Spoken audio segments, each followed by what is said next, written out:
中国足球为什么不行？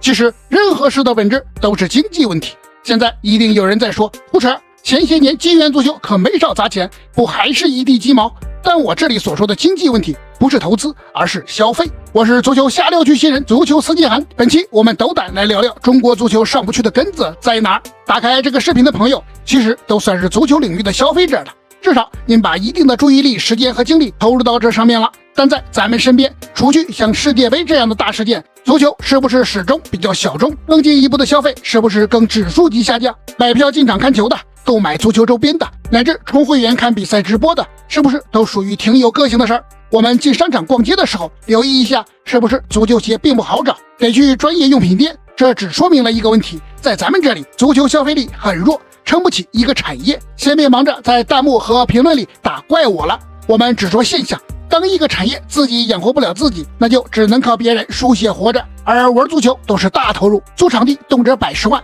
一个球员转会费都赶上一个上市企业的利润了，一般企业还都输不动，必须是暴利行业，譬如职业化早期的白酒，譬如随后蒸蒸日上的房地产。可暴利的行业，钱也不是大风刮来的，投入进去要见回报的。足球本身虽然赚不到真金白银，但是作为世界第一运动，占据着大量的公共媒体资源。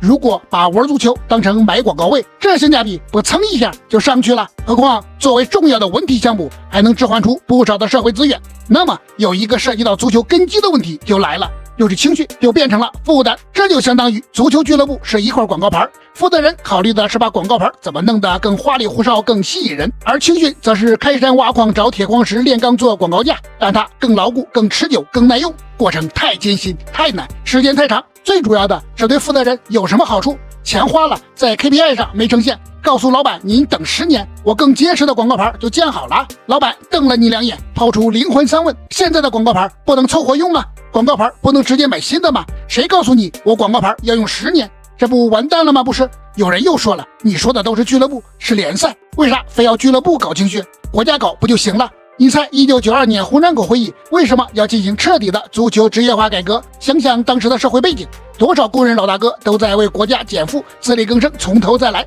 一个没有可能在世界大赛上拿奖牌的项目，又从上到下有那么多足校，还都是正式编制，压力得多大？所以国家减负，社会接受，市场化运营，自负盈亏。所以我们就看到中国足球最后的辉煌，也就是闯入02年世界杯，就是以前体工大队最后一波人创造的，然后就止不住的往下滑。本来足球的人才应该是金字塔状，一层层的百里挑一，千里挑一，最厉害的一波去踢职业比赛，最厉害的代表国家队。但现在只有几个细柱子支撑，当路子窄了之后，路子本身就成了资源，可以收过路过桥电梯费了，爬到上面的关键就变了，比的是找到这些合适的资源和渠道。不要说中国14亿人为什么找不到11个踢球的，因为95%的人已经接触不到这些渠道，被排除在外了。每个层级的竞争可能就变成了10里挑一、5里挑一，看似佼佼者，但拉到外面能不能打？看看中国队这些年的成绩就知道了。动物园饲养出来的老虎和山林里每天为生存疯狂觅食的老虎，名字都是老虎，但可能都不是一个物种了。这种情况甚至还不是最差的时候。因为能接触到这些渠道的家庭，愿意送孩子踢球的意愿也越来越低了，因为这完全是赌命啊！孩子系统青训的时间和初高中的时间几乎完全重叠，命运分叉口，2选1，但选足球，如果踢不到职业，能干什么去？而这个概率还挺高。我们以前因为有大量足校的存在，初高中进入足校就算是进入编制了，即使踢不出来，也能回到各级足校当教练，还能跨行业分配，国家兜底。在足球发达国家，有多如牛毛的业余足球俱乐部，有完善的10几级、20多级联赛，有海量的就业岗位，所以即使大多数人是踢不出来的，但无后顾之忧。这些在目前咱们这里都是缺失的，而就业是最实打实的考量因素，积极性就没了。更何况足球的名声也越来越不怎么样，唯一的作用快变成情绪发泄口了。倒是为构建社会主义和谐社会做出了自己的贡献，这就形成了恶性循环。足球产业消费力弱，没有自我造血功能，俱乐部要靠大企业输血充当广告部，急功近利，忽略青训，基础崩塌，成绩更差，参与度降低，消费力更弱，没有就业机会，进入青训的意愿更差。完了，BBQ 了吗？